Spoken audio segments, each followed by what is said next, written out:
This is a true life story that happened in a small town called Ntij. It's the story of a woman who spent her life raising her children with love and sacrifice, only for those same children to turn her into something less than a mother and ATM machine they used whenever they needed money. Her name was Mama Grace, though her real name was Grace Nwaima. She was a widow. Her husband died when her last child was still in secondary school. From that day, she became both mother and father to her four children, Chidi, Emeka, Gozi, and Ifunanya. Life was never easy. She woke up before dawn, went to her farm, sold gari and palm oil, and did any small trade she could find just to feed her children and send them to school. She never wore gold, never built a big house for herself. Everything she earned went to her children. And truly, her sacrifices paid off. Chidi became a banker. Emeka got a government job. Gozi married a rich man in town. And the last born, Ifunanya, started working abroad. The village people would point at Mama Grace and say, "See that woman?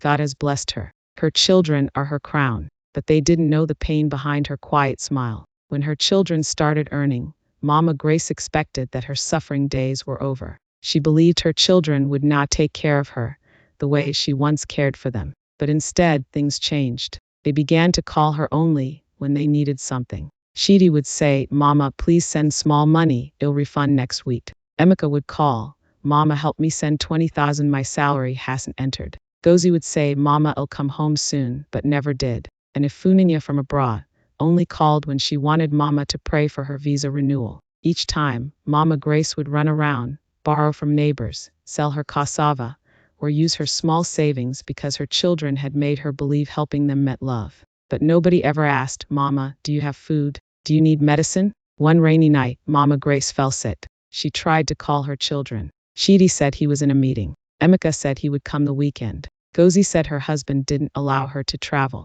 Ifunanya didn't even pick the call. That night, Mama Grace lay on her bed, listening to the rain and whispering to herself, "When they were young, I walked through storms to feed them. Now that I am old, they can't walk through rain to see me." The next morning, her neighbor, Mama Nkechi, took her to the local clinic. The nurse said she had high blood pressure and needed rest and someone to care for her. Nobody came. Weeks later, her children finally arrived, not out of love, but because they heard she was dying. They came with fancy clothes and cars, snapping pictures in the hospital to post online saying, "We thank God for our dear mother's life." But Mama Grace said nothing. She only smiled weakly. When she recovered, she called them together and said quietly, "My children, I have something to tell you. I am selling my land." They were shocked. Chidi said, "Mama, why would you sell your only land?" Emeka added, "Let us handle your money, you'll waste it." But she said, "No, I will sell it and use the money to take care of myself while I'm still alive.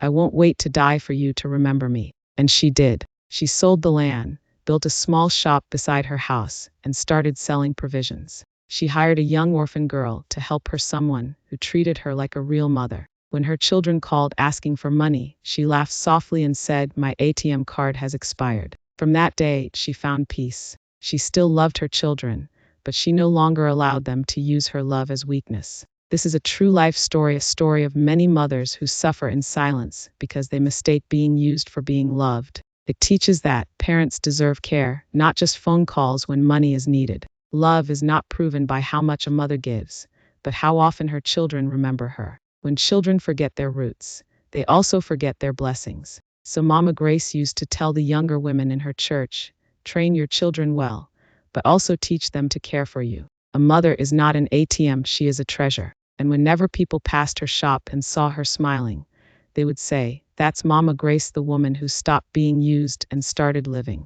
A mother's love is not a wallet. Honor her while she's alive, not when she's gone. Because when a parent's heart breaks, no money on earth can mend it.